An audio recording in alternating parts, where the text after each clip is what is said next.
Buddhaṃ saraṇaṃ gacchāmi, Dhammaṃ saraṇaṃ gacchāmi, Saṅghaṃ saraṇaṃ gacchāmi.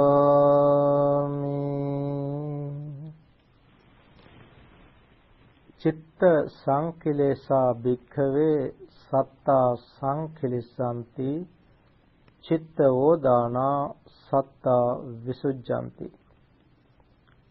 Friends, the Buddha said, when the mind is defiled, beings are defiled. When the mind is purified, beings are purified. Mind is the forerunner. It is the chief. It is the vital energy within. It is the fastest energy in the world. Today, I want to talk about mind. What the Buddha has taught about mind. Not only the mind, Buddha has taught us how to purify this mind. Therefore, for this short Dhamma talk, our topic is the Buddha's teaching on mind and its purification. According to the teachings of the Buddha, mind is the fastest energy in the world. Not light. It is mind. Mind is the fastest energy. Mind is the vital energy within. Buddhism is based on mind. All beings have minds. Each and every being has a mind. Where there is mind, there is perception, feelings, and volitional formations as well. According to Buddhist cosmology, there are 31 different realms in the world. 31 different realms in which there are beings. In all these 31 realms, there are beings. They all are classified according to the purification, according to the refinement of the mind. In comparison to other beings, human's mind is a developed mind, which can be further developed. The Buddha realized this fact, and he developed his mind to the human perfection. That is what is called Buddhahood. He became the Buddha. It's a rare opportunity, rare positions in the world. So the Buddha became the Buddha of our era. All Buddhas, not only this Buddha, all Buddhas teach us three things. They teach us to avoid all evil, all bad deeds, unwholesome deeds. They teach us do what is good. And then as a third factor, they teach us to develop and cultivate this mind. These are the three things that all Buddhas teach us. When develop this mind, in order to develop this mind, we have to understand this mind. That is the most difficult task, because mind is difficult to detect, difficult to understand. Once the Buddha said, even it is quite difficult to give a similitude with this mind. in order to understand certain things, we sometimes find some similes. Even it is difficult to find a simile to this mind. Buddha said, Upama na sukara. It's not that easy to give a simile to this mind, though Buddha has given some similes. Buddha said this mind is like a monkey. That is why it is called monkey mind. Monkey mind, like monkey jump from branch to branch. It grasps one branch and release another. Grasp one, release another. Like that. This mind itself grasps one object, release one. Grasp one, release one. That's how this mind, just like monkey. On another occasion, the Buddha compared this mind to a crocodile. Where the Buddha said 6 different animals. Suppose a person goes to a woods with his released dog. He takes some pieces of ropes and go to the woods. When he goes into the woods, he sees a fox. He put the piece of rope around the neck of the fox and take the fox as well. So now he has 2 animals, his own dog and fox. Then he goes further inside the woods. Then he finds a monkey. He catches a monkey there and take the monkey as well. Now 3 animals. Then he finds a crocodile. He tied the crocodiles as well. And then he finds a bird. And finally he finds a snake, cobra. So dog, fox, monkey, crocodile, bird and snake. These are the 6 animals. Of the 6, now they all are in his hand with the knot. He made the knot and put them all in a place where they can play or they can do as they want. They put them in a particular open space. So then he observed what's going on.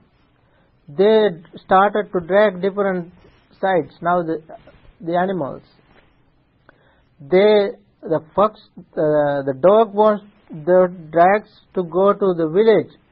The fox drags to go to the woods. The monkey drags to go to the tree. And the crocodile drags to go to the pool. The bird drags to go fly to the sky. And the snake drags to go to the ant hill. So they try to go to different directions. Who are these animals? Where are they? They are here. The 6 animals are here within us. 6 animals are these: eyes, ears, nose, tongue, body and mind. Mind is the crocodile.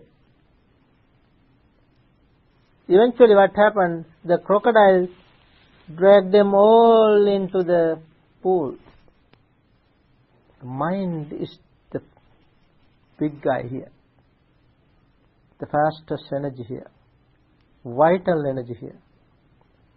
So that is the simile given. There Buddha compared this mind to the crocodile. And on another occasion, Buddha compared this mind to a magician. Buddha said there are 6 different magicians here within us. Why 6? We have only one mind. Then why 6? 6 means 6 senses. We have 6 senses. Mind is connected to our 6 senses. When the mind is connected to eyes, it is called eye consciousness. When the mind is connected to ears, it is called ear consciousness. When the mind is connected to nose, it is called nose consciousness. When the mind is connected to tongue, it is called tongue consciousness. When the mind is connected to body, it is called body consciousness. When the mind is connected to mind, it is called mind consciousness. This is how consciousness is mind. Consciousness means mind. So that is how mind is. Buddha said this viññāna, the term Buddha uses viññāna. Mayupamacha viññāna. Maya means magicians. So 6 types of magicians are here. They play their own magics. They deceive ourselves. We are deceived because of these magicians. They do their own things. They perform their own magics. That is what happens. So this mind is to be understood. To control this mind, to purify this mind, we have to understand this mind. Friends, mind is not our brain. Some people sometimes misunderstand. Mind is not brain. Brain is only the repository of our mind. Our brain is about 3 pounds. If the mind is our brain, those beings have big brains, large brains, should be more intelligent than humans. So, there are some beings, their brains are bigger, larger than us. They are heavier. Such as, say, dolphins, they are the intelligence beings. In comparison to other beings, different animals, beings, dolphins are quite intelligent. Their brains are also quite similar to humans. So it is not because of brain that mind is developed. Mind is developed because it is potentiality, because of it is energy, as it is changing faster. So some beings like sperm whales, their brains are quite heavy. It is heavier, like 17 pounds in comparison to humans. Humans' brain is about 3 pounds. The whale's brains are about 15 to 17 pounds. So we cannot say that it is because of brain. So mind is to be understood as the most powerful thing in this body. Mind has 3 aspects. Buddha has realized this. 3 aspects of mind. Mind is connected to 3 different locations here within us. It is connected to our heart. When the mind is connected to our heart, it is called emotional aspect of our mind. It is the emotional aspect. You see, when we have emotions, say for instance, we get afraid for something, or love, fear, and on such occasions, sometimes we hold our heart, chest, hold our heart, because of mind. Mind is connected to our heart. That is emotional. That is the emotional aspect of our mind. Then the mind is connected to our brain. When the mind is connected to brain, it is called intelligent aspect of our mind. That's memory, intelligence. Then the third aspect of our mind is, the mind is connected to our senses. When the mind is connected to senses, we perceive things. We see things, we hear things, we smell things, taste tangible objects, and we think because of our mind. So that is the perceptual aspect of our mind. This is how we have to understand our mind. Friends, the Buddha has very clearly defined this mind. In the Dhammapada, the verses of Dhamma is a collection of verses, about 420 different verses, in which the book of Dhammapada, that is like Buddhist Bible, in which the first verse, the Buddha said, mind is the forerunner of all things, all actions. Mind is the forerunner. All actions are led by the mind. All actions are led by the mind. Buddha said, mind is their master. Mind is their maker. Act or speak with the default state of mind, suffering follows him, like the wheel of the cart follows the hoof of the ox.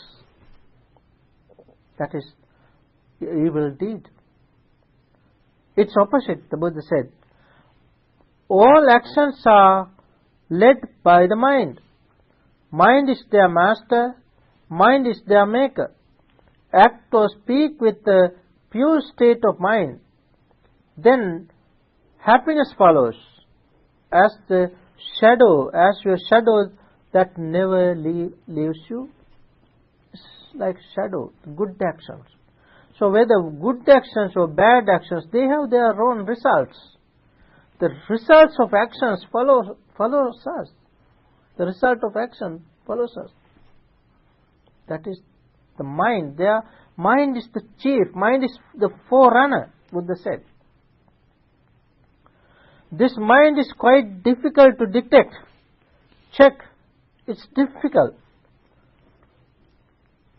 Tunnigas lahuno. It is difficult to grasp. It is so subtle. Wherever it likes, it drops. The mind drops wherever it likes, not what we like. It's the mind decides. Mind decides what is to be grasped. Only the wise, the Buddha said, only the wise protect this mind. Only the wise tame this mind. Once it is tamed, it brings happiness, the Buddha said. This mind.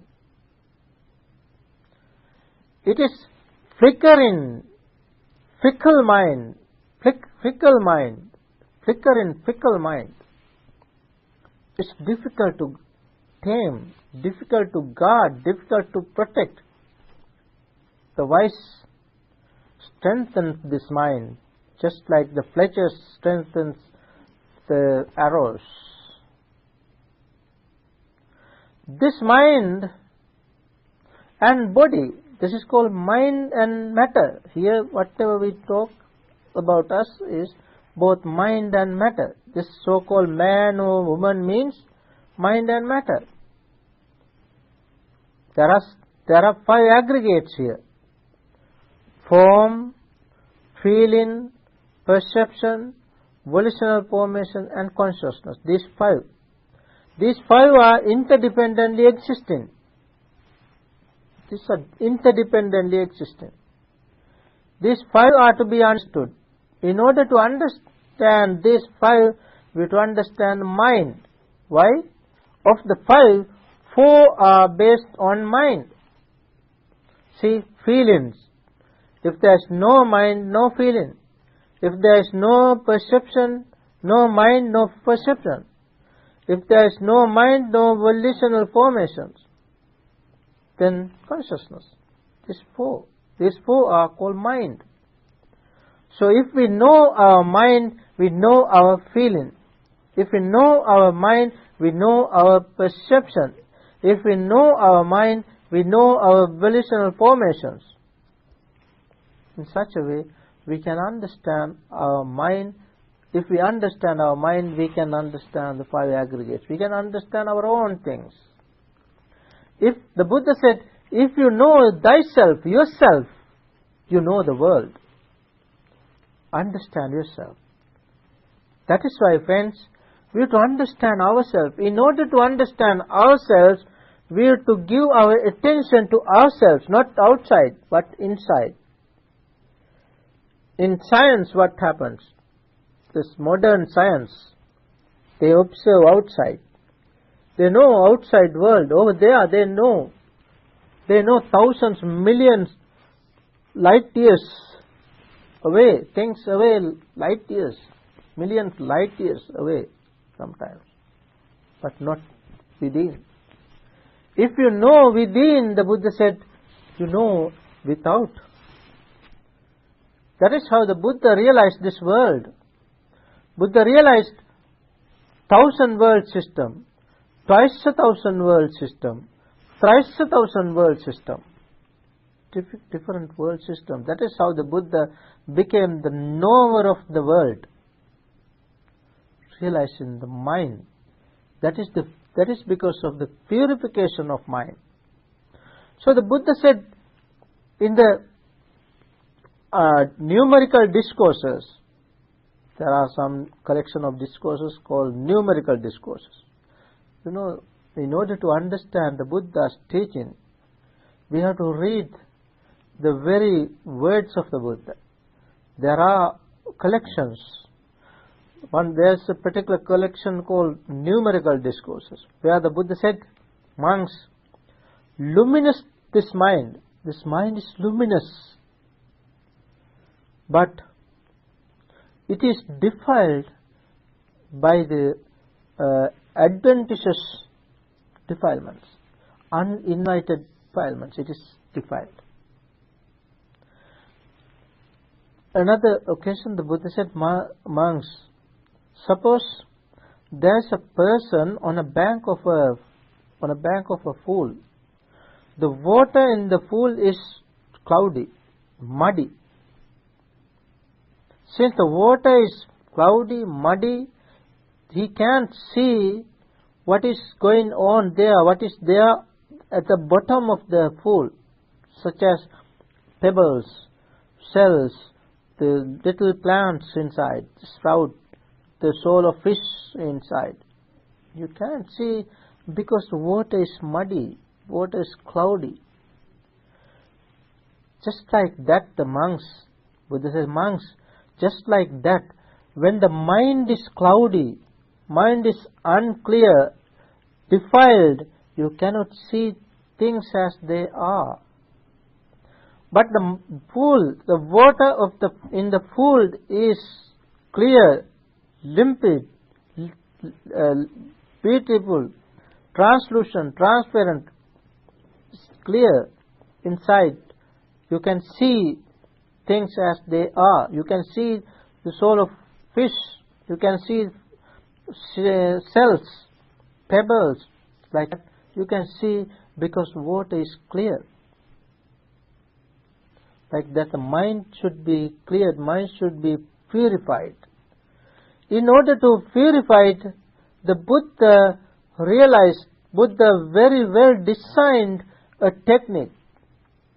That technique is called Satipatthana technique, the establishment of mindfulness. Mindfulness is the key in the teaching of the Buddha. Buddha realized Dhamma because of his mindfulness. You know, he was born mindfully. He lived in this world mindfully for 80 years. He passed away mindfully. So, his whole teaching is based on mindfulness. The Buddha taught us a method, a technique. That technique is what we call bhavana. Mindful, that is the way to develop, way to purify this mind. Where he instructed us to observe this body. We have two bodies. This breath body and this body. So the Buddha taught us, first observe your breath body. When you observe your breath body, you can understand this body as well. So breath body is ever changing. So it is the nature of the world. If you know this change in nature within, you can understand the change in nature without, outside world. If you understand feelings, your feelings, if you understand your feelings, you can understand others' feelings as well. If you understand your perception, you can understand others' perceptions as well. If you can understand your own volitional formations, you can understand others' volitional formations as well. If you understand your own consciousness, you can understand others' consciousness as well. So, in such a way, we have to understand this Dhamma. This is the Dhamma. This is what is called Dhamma. Dhamma means the teaching of the Buddha. Buddha realized three different principles in the world. He realized that there is one truth, common truth in the world. That truth is unsatisfactoriness.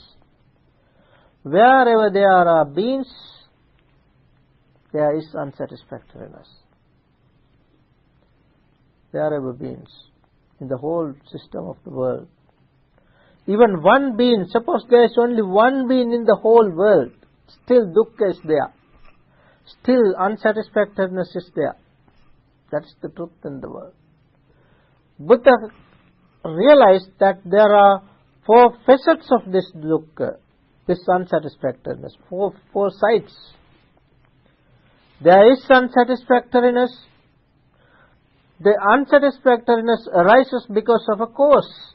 That is called the arising of unsatisfactoriness, the origination of unsatisfactoriness. Then, there is a cessation of unsatisfactoriness. For the cessation, there is a path, there is a way. That way is to be understood. So there is unsatisfactoriness, the cause of unsatisfactoriness, cessation of unsatisfactoriness, and the path leading to the cessation of unsatisfactoriness. These four are called Four Noble Truths. This is the central teaching of the Buddha.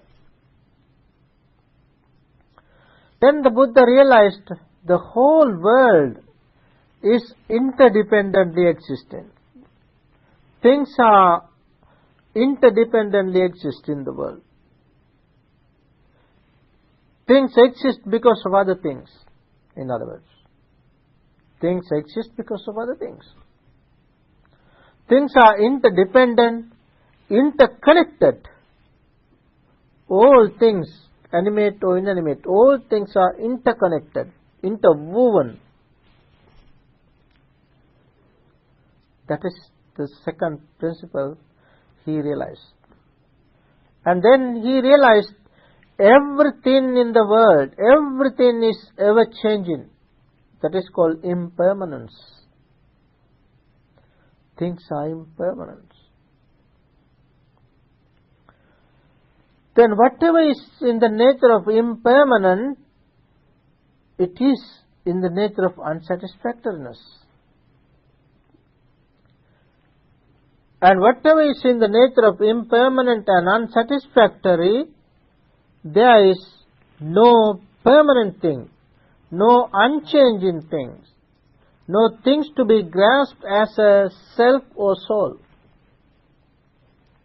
no entity, no substance in the world. Everything is changing.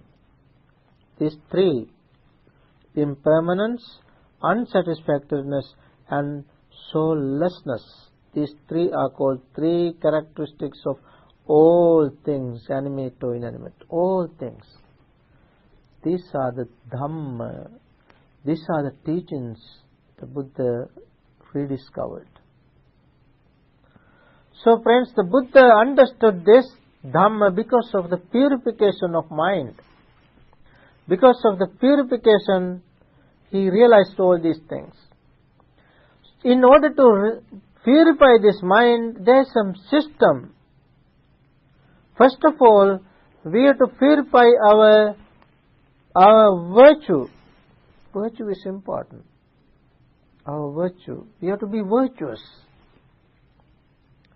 Buddha said, purify your virtues. Virtue. Then purify your mind. Then purify your view. Then purify your doubts. Then purify the way which is what is the right way and the wrong way. We have to understand which is right and which is wrong. And then understand, purify the knowledge and vision. Finally, realize real peace, which is real peace, real happiness, without grasping. This is how the Buddha taught us. In a particular discourse named Danta Bhumi Sutta, Danta Bhumi, there Buddha taught how to purify this mind. Buddha said, according to this sutta, Buddha gave a simile. One particular monk, the novice, when a prince visited him, the prince asked some questions. Though the novice taught him, he couldn't understand this. He said no such things happened. As he was not ready to listen to the Dhamma, listen to the teaching, he couldn't understand.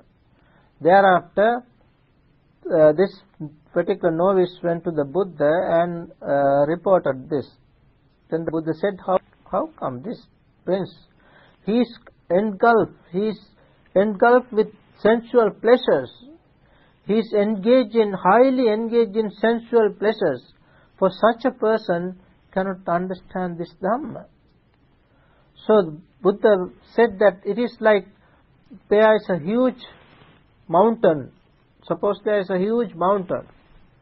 There's one friend at the foot of the mountain, another friend on the top of the mountain.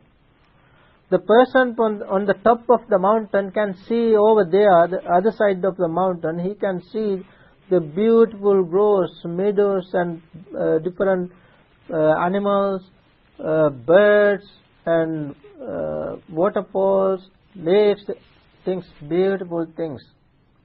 When he talks about such things from the top of the mountain to the person standing at the foot of the mountain, this side, Buddha said, he cannot understand, he does not know.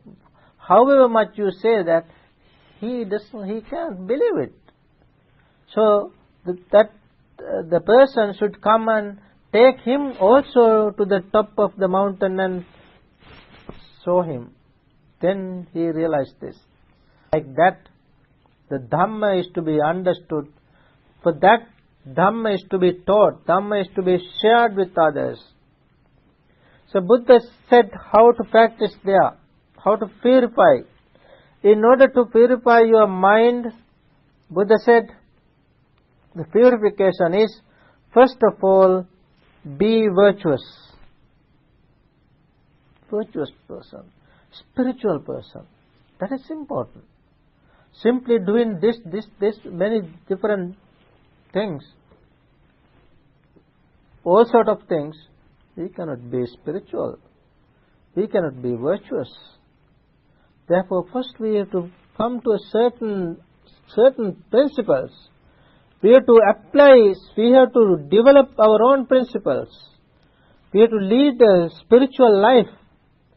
Then, day by day, little by little, Buddha said, toka tokang, little by little, bit by bit, moment by moment, we have to practice. This is how we practice, how we purify our mind. When we purify our mind, first we become virtuous. Then the Buddha said, control, restrain your senses. The 6 sense doors are to be restrained. Then we have to moderate eating. That is again a practice. Then the Buddha said, be possessed of mindfulness and clear comprehension. Then said, find a suitable place to practice. Then abandon your ill will, abandon your covetousness, abandon your hindrances. There are hindrances. As long as we have hindrances, we cannot develop, cannot purify this mind. For this we have to meditate. Meditation is the way. It is both serenity and insight. Then the Buddha said, practice 4 establishments of mindfulness. Give attention to your body, observe the body. Give attention to your feelings, observe your feelings. Give attention to your mind, observe your mind. And give attention to the mental objects. This is the way. Eventually you can come to the realization of real peace, real happiness. That is why Buddha very well designed this technique of meditation called tandem meditation, or the meditation both serenity and insight. So friends, let's understand this wonderful teaching. Let's read the Dhamma, read these teachings and try to practice this in our daily life. Let's practice mindfulness as a part of our life. Then we can little by little, bit by bit, gradually, not abrupt, gradually we can come to the path and practice this Dhamma. So let's all practice this Dhamma so that we can live happily, peacefully in this society. And one day we can realize real peace, real happiness of Nibbana. May we all attain supreme bliss of Nibbana. Sadhu, sadhu, sadhu.